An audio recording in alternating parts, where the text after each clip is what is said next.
Hello there. I'm Stephen Redbeard Vertz, the largest beard in real estate with Coldwell Bank of the Real Estate Group here in Appleton. And today this video series is entitled Bidding Wars with Redbeard. All right, we're doing this video in a couple sections here, but I would say number one, you want to have that pre-approval.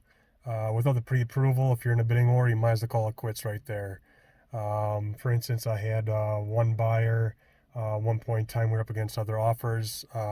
We were still $2,000 less than the other offer, but we did submit that pre-approval letter along with it, and the seller ended up taking our offer. So just having that pre-approval letter ready, in that scenario, that seller actually considered that pre-approval letter in their eyes worth around $2,000. So think about that for a second. Bidding war tip number two, offering more than listing price, but also using an escalation clause. This is one that I actually use to win bidding wars as long as the buyer already has a pre-approval letter and they have that room to negotiate. Now what this means, especially for you to usually look at homes that are around $5,000, $10,000, maybe even $15,000 less than your maximum. So you do have that room to negotiate. When homes first hit the market, if they're move-in ready and they're only sitting for about a week, there's a good chance you're going to go into that bidding war. And if you just offer the asking price or right around that, even $2,000 to $3,000 over, if you're up against one, two, three other offers, you have very little chance of winning. So you need to have that room. Now, an escalation clause allows you to offer a starting price, state how much you're willing to beat the other offers by, and what your maximum offer would be. So let's just keep it simple. Let's say house is listed at $100,000. Now, you could offer $100,000 or less as a starting point, and then say you're going to beat all the other offers by, let's say, $500, $1,000, or $2,000, up to a maximum purchase price of $110,000. Now, this should give you a really good chance of beating the other offers and potentially saving money. Now, let me explain. If you offer $110,000 off the bat, that's it. You're at $110,000. If you use an escalation clause up to that amount, you might beat an offer that's, let's say, the other best offers at $105. Then you only pay the $500 or $2,000 over that. So you didn't reach that $110,000 mark. So in that case, in that bidding war, you would have saved a little bit of money versus just offering $110,000 right off the bat. Now there is more to it though. The amounts and the scenarios apply if you don't ask for seller concessions, as that would lower your bottom line. Sellers will be looking at that bottom line even if your offer seems like it could be the best offer. It may not be in their eyes, because if you're asking for a $3,000 seller credit, they're going to see that as $3,000 less than what your offer price is stating. And this goes into bidding war tip number three. Pay for your own closing costs or offer more to make up that difference. Now, this is going to work out just fine as long as that home appraises out. If a home is $100,000, just to keep things simple again, and you need $3,000 for closing costs, but don't have that money laying around, you may want to offer, let's say, $103,000. However, if you are in a bidding war scenario, that amount still will not cut it. You're going to want to keep that capability of offering around that $5,000 or $10,000, possibly even more if you really love the house, because otherwise you're probably not going to get it. In that scenario, you'd be looking at $108,000 to $113,000 just to have a chance to stay in the game. Bidding war tip number four, less contingencies. Trusting when I say that you will want a home inspection so you know what you're getting into. That way you know more things about the property. If you're getting a loan, you'll also need an appraisal contingency, as the lender and their underwriters will want to know what the home is worth. And they don't just take a realtor's or agent's information to make that determination. However, you may want to skip out on other testing contingencies such as radon test or a seller asking for a seller to pay for a home warranty, as that once again will affect that bottom line. Now you can add those things into your offer, but your offer will be much stronger if you state that you will be the one that is paying for those things. All right, this will be bidding war tip number five. Find out that seller's moving situation. You want to see, you want to be a little bit flexible on that closing date.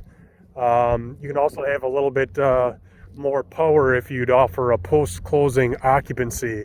Now, what that does is it allows that seller a couple extra days to move out after closing, So you basically close, and then they're still going to be occupying the property. Usually they're going to be moved out and moving their stuff out over those next couple of days. But if you find out the situation and they like that, it gives you a leg up on some other offers as well. Oh, that wind's pretty brutal. This brings us to tip number 6. Bidding war tip 6, earnest money. Now, we usually say it's best to at least put down $500 minimum as an earnest money deposit. That shows that you have more skin in the game, you're more of a serious buyer. If you can do 1% or more, that's even better. But you definitely want to put something down, and it gives you a little bit more power in your offer as well. Bidding war tip number 7, maybe try writing the seller letter, but keep in mind that there are pros and cons to this as well. The pros are that writing a letter can give you more of a personality instead of just being a number, because selling is an emotional process. You might appeal to the seller's soft side, but some buyers will use a letter to tell a personal story and hope that'll resonate with that seller. Touching stories might strike a chord with the seller, make them feel a little bit more comfortable. And many sellers do like the idea of passing their home to people who will care for the property instead of just somebody that might just go in there to fix it up and flip it. So fix it up and resell it right away. So it would help you to talk about the things that you do love about the home if you're writing a letter, and make sure that it's genuine and heartfelt, and talk about why the home is important for your future. Let the seller know why that specific house would be perfect for you.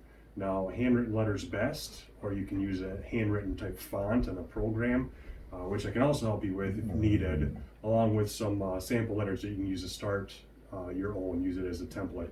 So just connect with me, and I got your back.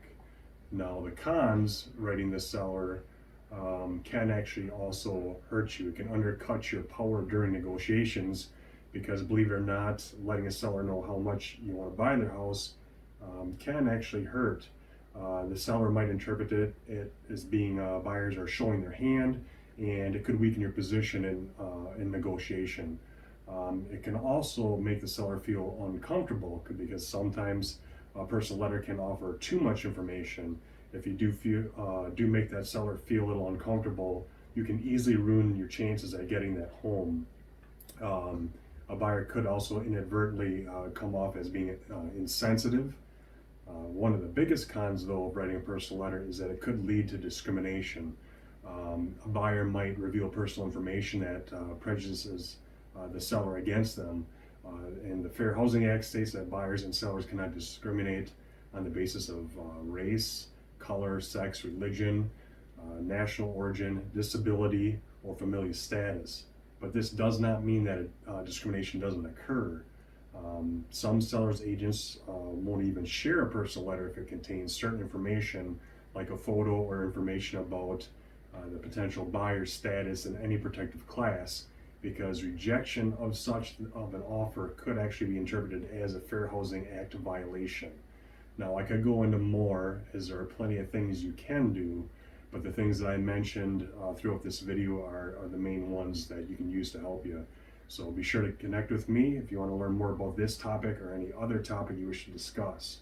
Be sure to follow me on Facebook, visit wizardofrealestate.com or one of my other many sites, and subscribe to my YouTube channel, and be sure to hit that bell so you're notified of any of my future videos that are coming up. Stay healthy and safe out there, my friends.